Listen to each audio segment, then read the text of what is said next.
Well, from all this across the nation's capital, speak to Kethevane Gorjestani in Washington. Kethevane, a convenient narrative for Democrats because it avoids looking at Biden's low approval ratings. But the party is earnest when it says it sees these midterms not as a referendum, but a choice between two very different Americas.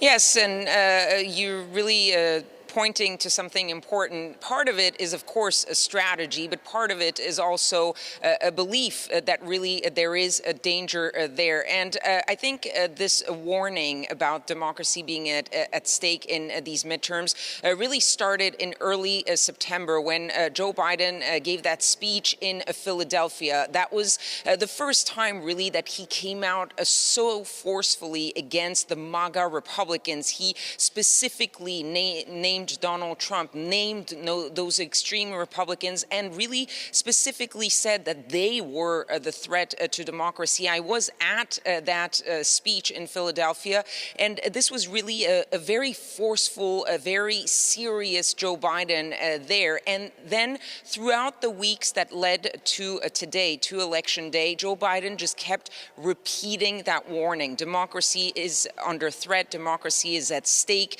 This is why you should vote. And to go back to the strategy, of course, this fell really well into his attempt to turn away these midterms from what they traditionally are, which is a referendum on the sitting president and his party, and to try to make it about democracy. And you saw that coming together in that speech a few days ago here in Washington, D.C., and he repeated it also in all the places that he went to support Democratic candidate. Just last night, I was in Maryland when he was campaigning for Wes Moore, who is now projected to be the first black governor of Maryland, and he repeated that warning that democracy was under threat. So it was something that he really felt very important to make clear to the voters, that this is not just about issues, this is about more this time around, that the future of this country is at stake, and that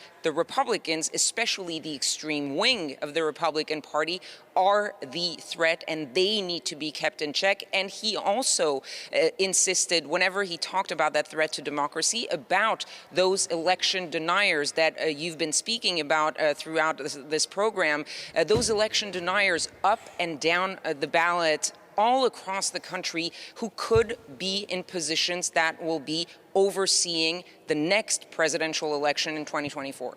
All right, Kethevane, thank you very much. Kethevane Gorjestani reporting from Washington.